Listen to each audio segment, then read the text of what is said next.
একসময়ের পরম রাজনৈতিক মিত্র বিএনপি ও জামাতে ইসলামী সময়ের হিসেবে আজ সম্পর্কের ভাটায়। নানা ইস্যুতে দু দলের টানাপোড়েন যেন বেড়েই চলেছে। দৃশ্যতই পুরনো দুই মিত্র দলের মধ্যকার দূরত্ব দিন দিন দীর্ঘ থেকে দীর্ঘতর হচ্ছে।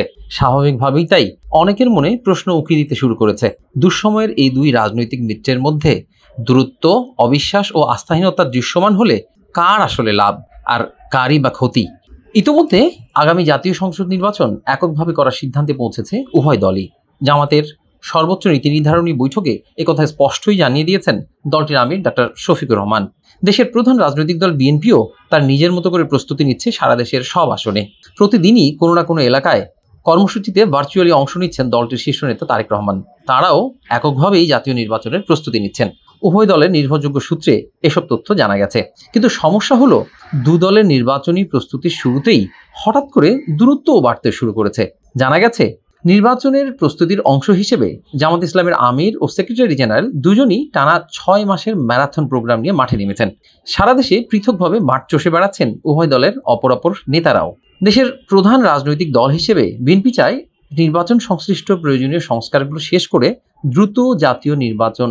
দলটির মতে এছাড়া দেশের সার্বিক সংকট মোকাবিলা করা সম্ভব হবে না। মানুষের অধিকার প্রতিষ্ঠা ও গণতন্ত্র পুনরুদ্ধারের পথ আরও প্রলম্বিত হবে। একথা প্রধান উপদেষ্টার সঙ্গে দেখা করে বিএনপির নীতি নির্ধারকরা বলেও এসেছেন।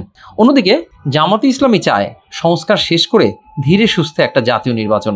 অন্যথায় পতিত স্বৈরাচার আওয়ামী লীগ সরকারের সাজানো প্রশাসনের বাগানের মালিদের দিয়ে নিরপেক্ষ নির্বাচন কখনোই সম্ভব নয়।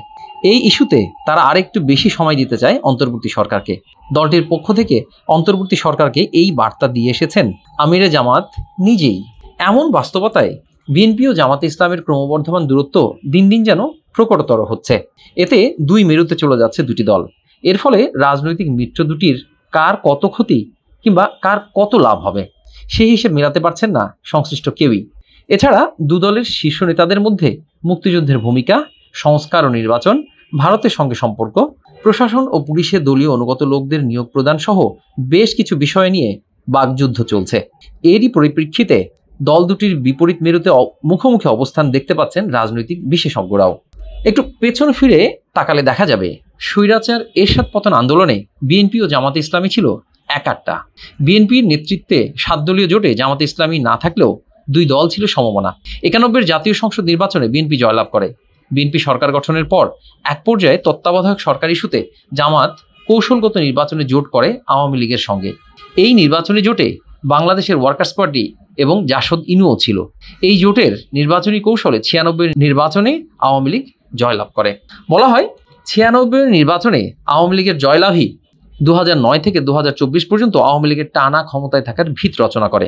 1996 নির্বাচনে জামাত ইসলামী আওয়ামী লীগের সঙ্গে কৌশলগত নির্বাচনী জোট না করলে শেখ হাসিনার নেতৃত্বাধীন আওয়ামী লীগ কখনো কোনো নির্বাচনে জয়লাভ করতে পারত কিনা তা নিয়ে অনেকের মনে এখনো সংশয়। সুতরাং এই দুই রাজনৈতিক মিত্রের সম্পর্কে ভাঙন হলে বা দূরত্ব তৈরি হলে দেশের ও জনগণের কি পরিমাণের ক্ষতি হয় সেটা পেছনের দিকে তাকালেই স্পষ্ট হয়ে যায়। বর্তমানে দীর্ঘ 2 যুগের বেশি সময়ের জোটের শরিক বিএনপি ও জামাত ইসলামের মধ্যে মনস্তাত্ত্বিক দ্বন্দ্ব বেড়েই চলেছে। আগামী জাতীয় সংসদ নির্বাচনকে কেন্দ্র করে এখন বিপরীত মুখোমুখি অবস্থানে তারা। উভয় দলের বড় নেতারা একে অপরের প্রতি কটাক্ষ করে বক্তব্যও রাখছেন। এই অবস্থায় আগামী জাতীয় সংসদ নির্বাচনকে সামনে রেখে দল দুটির অবস্থান শেষ পর্যন্ত কোথায় গিয়ে দাঁড়ায় সে আশঙ্কা পর্যবেক্ষক মহলে যথেষ্টই। সংশ্লিষ্ট সূত্রে জানা গেছে, জামাত চাচ্ছে সব ধরনের সংস্কার কাজ শেষ করে ত্রয়োদশ জাতীয় সংসদ নির্বাচন, আর বিএনপি চাচ্ছে নির্বাচন সংশ্লিষ্ট প্রয়োজনীয় সংস্কারগুলো শেষে দ্রুত নির্বাচন। এদিকে জামাত এককভাবে 300 আসনে প্রার্থী দেওয়ার বিষয়টি ঘোষণা করেছে। কয়েকটি ইসলামী দল নিয়ে নির্বাচনী মোর্চা গঠনের চেষ্টাও চালাচ্ছে তারা। এর মধ্যে দলটির পক্ষ থেকে আনুপাতিক হারে নির্বাচনের দাবিও তোলা হয়, কিন্তু সেটি ধোপে টেকেনি এখনো পর্যন্ত। অন্যদিকে বিএনপিও নির্বাচন সামনে রেখে সমমনা দলগুলোর সঙ্গে সংলাপ করে যাচ্ছে জামায়াতকে ছাড়াই। আজ সোমবার দুপুরেও ইসলামী শাসনতন্ত্র আন্দোলনের শীর্ষ নেতার সঙ্গে মত বিনিময় করেছেন বিএনপি মহাসচিব।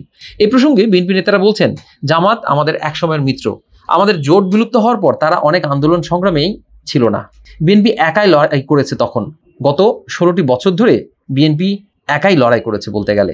এমনকি জামাত ইসলামে আমাদের সঙ্গে যুগপৎ আন্দোলনও ছিল না। তবে ফ্যাসিবাদ বিরোধী আন্দোলনে আমাদের কর্মসূচির সঙ্গে মিল রেখে তারা অনেক কর্মসূচি দিয়েছে। সেক্ষেত্রে তারা আমাদের রাজপথের সঙ্গী।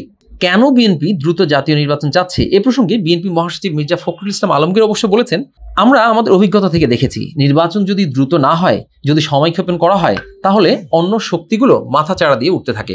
তখন জনগণের যে চাহিদা, সেই চাহিদা থেকে তারা পুরোপুরিভাবেই বঞ্চিত হয়।